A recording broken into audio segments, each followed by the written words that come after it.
There's footage and records of objects in the skies that we don't know exactly what they are. Here's the million-dollar question. Do you believe that a higher form of non-human intelligence has visited this planet? That extraterrestrial intelligence has visited planet Earth? Non-human intelligence exists. Non-human intelligence has been interacting with humanity. This interaction is not new. I think you can go a step further. It hasn't just visited, it's been here a long time. If you had to assign a probability to that statement, 100%. There's zero doubt. You just need to look at what your government is doing right now about it. Last August, the Pentagon set up the UAP task force to collect and analyze evidence. We have identified some very, very interesting anomalous aircraft, we'll call them aircraft, displaying characteristics that are not currently within the U.S. inventory nor in any foreign inventory. Multiple simultaneous sensor systems have seen these objects go from 50 feet to up to 14 miles and then back in less than a second. All right? I mean, that's just a truth. It was just like a ping pong ball. Like no predictable movement. And just turns abruptly and starts mirroring me. So as I'm coming down, it starts coming up. When it gets right in front of me, it just disappears. And they wrote sworn written statements. It was a square plane the size of a football field, silently floating over the launch pad. There was a few times when no doubt in my mind, that's not an adversary. Things that don't have any obvious flight surfaces, any obvious forms of propulsion, extreme maneuverability, hypersonic velocities, positive lift, again, seemingly defying the laws of aerodynamics. There's nothing we could build that would be strong enough to endure that amount of force and acceleration. And this has been captured on radar. Yeah. Now, they're very careful what they say. They say, well, we have no evidence of ET. If you read between the lines on the flip side of it, it does stuff that we can't do. We know that the Russians and the Chinese are not doing. If we had a piece of any of this, even a tiny piece of knowledge from that could revolutionize what it is that we're doing. And then my experience with people who, frankly, I know have worked or are working on the reverse engineering programs. okay, so let's take one step back. Reverse engineering program. Do you solemnly swear or affirm that the testimony you are about to give is the truth, the whole truth, and nothing but the truth, so help you God? Maybe start off telling me your name and who you are. My name is David Grush. I co-led the UAP portfolio for the National Geospatial Intelligence Agency. You are one of the most trusted former intelligence officials in the US defense and intelligence establishment. What conclusion did you come to at the end of your time on the UAP task force?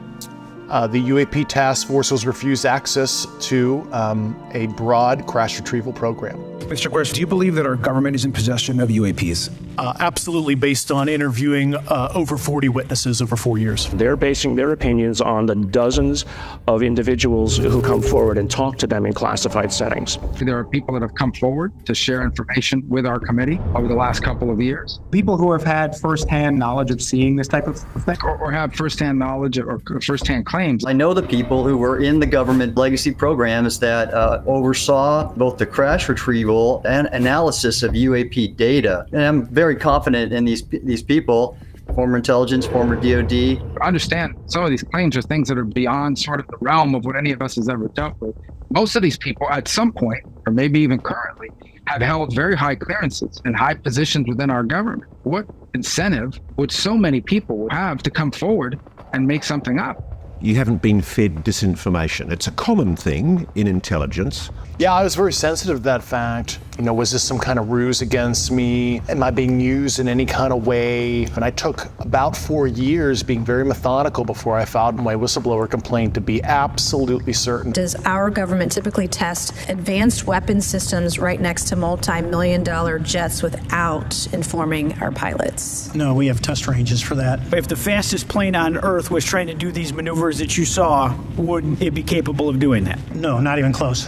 The reason why the Inspector General believed Mr. Grush was that he did his own investigations. He deposed own witnesses and asserted to the Congress that he believed his allegations were credible and urgent. How does a program like that get funded?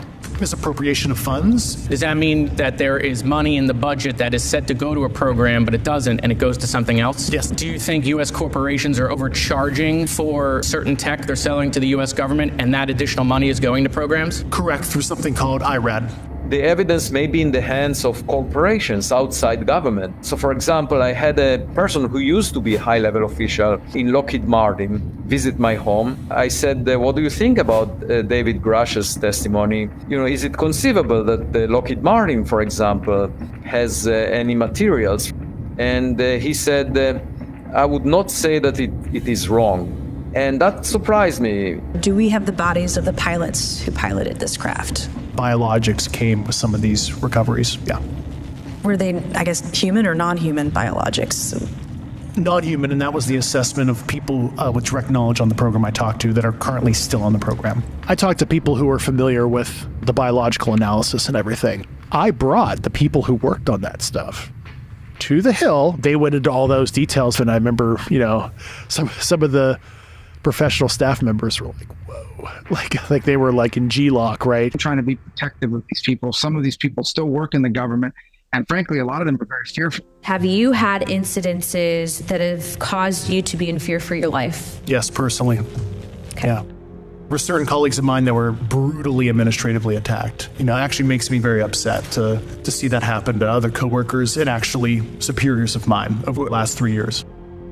Why hasn't this leaked?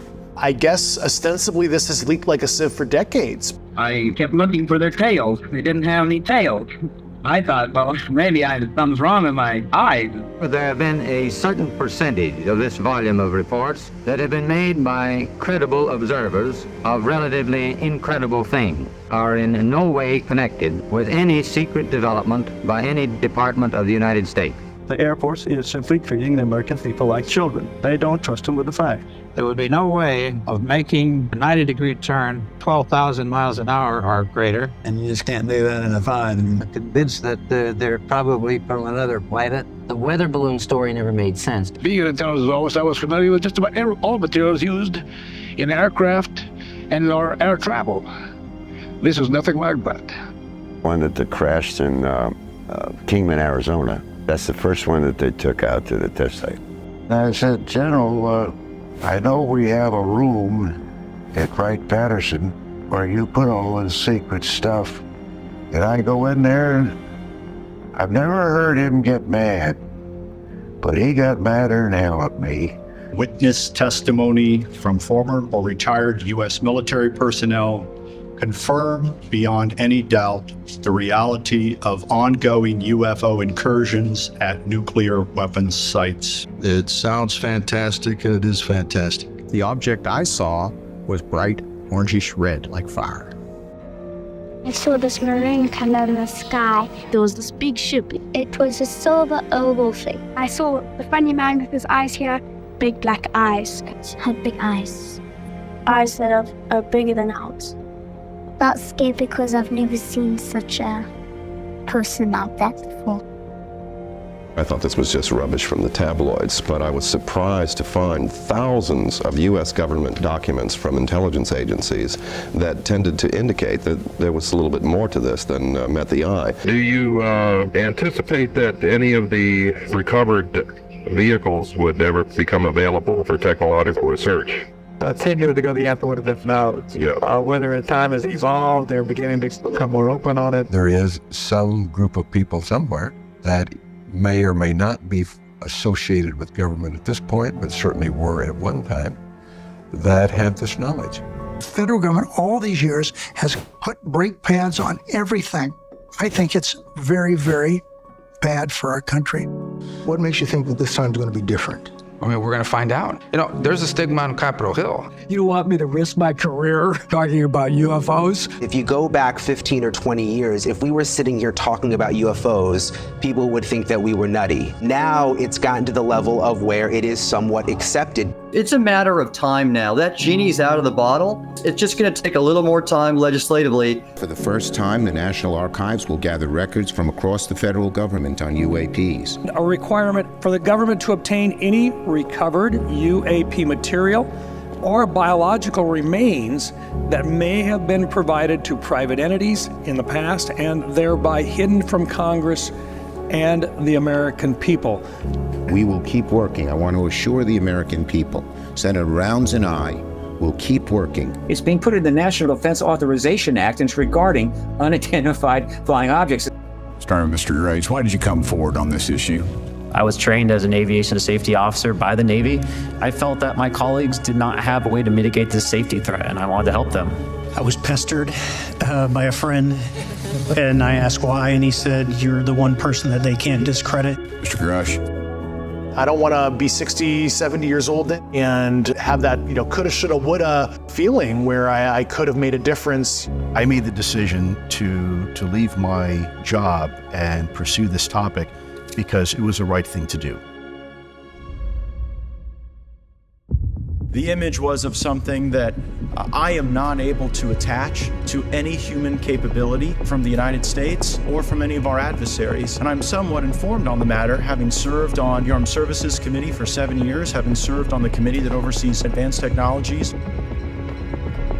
This town isn't made, unfortunately, by people like y'all. And I do want to also thank the people in the audience and the people that are watching this that can't be, people all over the world that have kept this issue alive.